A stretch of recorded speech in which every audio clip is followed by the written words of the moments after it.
I strongly advise getting the ride cymbal part down first before you try doing anything else, because it's a little weird at first. So 1, 2, 3, and 4, and 1, and 2, and 3, 4, and 1, 2, 3, and 4, and 1, and 2, and 3, 4. Okay? Now try to add in your left hand. Your left hand is the conga part. You're playing a slap, which we're going to do with the cross stick. And then the high tom will be like our high conga slap. Low floor tom is going to be our low conga sound. Okay? So just the left hand isolated. 1, 2, 3. 1, 2, 3. 1, 2, 3. 1, 2, 3. Okay? No problem, right? The bass drum, you don't play the bass drum on 1. When I initially learned this groove, my drum teacher told me to put the hi-hat on 1 and 3. I sometimes still do that just because I like the way it feels. But let's just put the hi-hat on 2 and 4. We're going to keep that pretty uniform. Okay? The whole groove at tempo. 1, 2, 3.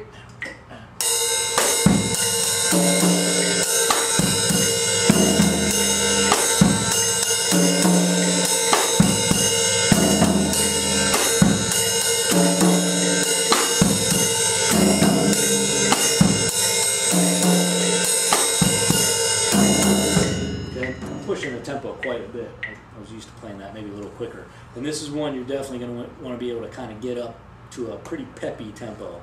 A lot of these are cooking. Let's try a little bit faster.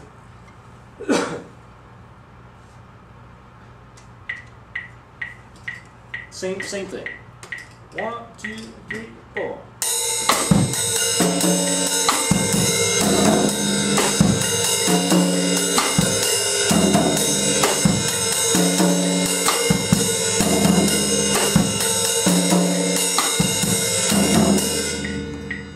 Maybe a little more realistic tempo and much faster.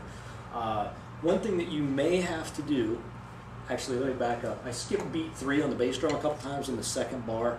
It's not really a necessity to play the bass drum on 3. It sounds good sometimes. A lot of drum books will have that note in parentheses to let you know you can omit it or put it in depending on the feel and how the bass player's playing. If you do try to play this a little faster, you're going to find that those 4/8 notes at the end of the first bar aren't easy to get out, and a lot of people will leave out the third one. So in the first bar, the ride cymbal part will change a little bit because it's physically difficult to play all those notes together. So the first bar you'll play 1, 2, 3, and 4, and 1. Okay, so 1, 2, 3, and 4,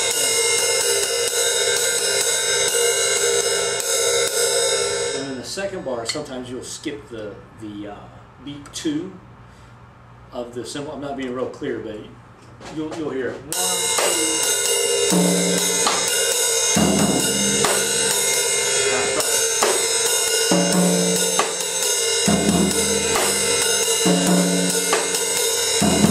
Okay, so I'm just kind of removing a couple notes. Again, at faster tempos, it becomes necessary really to make it.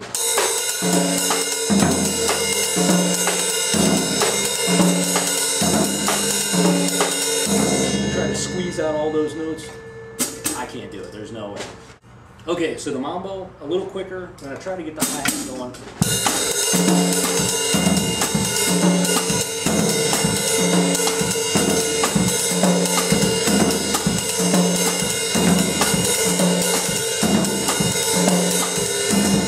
Okay, you can definitely add some variation to that. Try it with a swing feel. Don't try it fast with the swing feel right away.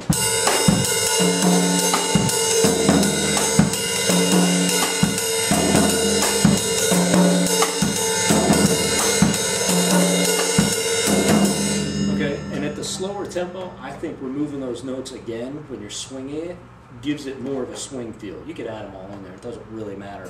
You're going to find with a lot of these grooves that they'll kind of change quite a bit as you play them and decide what works best for you, because the overall feeling of the groove is still going to be there. Okay, so that's the mambo. That's a good place to start with some four-way coordination. Let's see what else we have here. Okay, let's get into the swing independence. This is, it looks like a lot of notes at the bottom of this page, but it's really not terrible. You told me that you can already do the the last two beats of each triplet on the snare, and that's awesome. That's a great place to get to, and this is going to sort of be a continuation of that. So what you are already working on is pretty close to what I have here, except now we're going to just add a little more density. So we're going to have 2 bass drums, 2 snare drums, 2 bass drums, 2 snare drums. So where it sounds like a double stroke roll, but against the triplet feel. So 1, 2, 3 triplet, 4 triplet, 1, and so on. Okay. There are 4 lines of these running eighth notes that are all permutations. We're just sliding everything over one beat. Okay. I'm going to do this a little bit slower. So 1, 2, 3.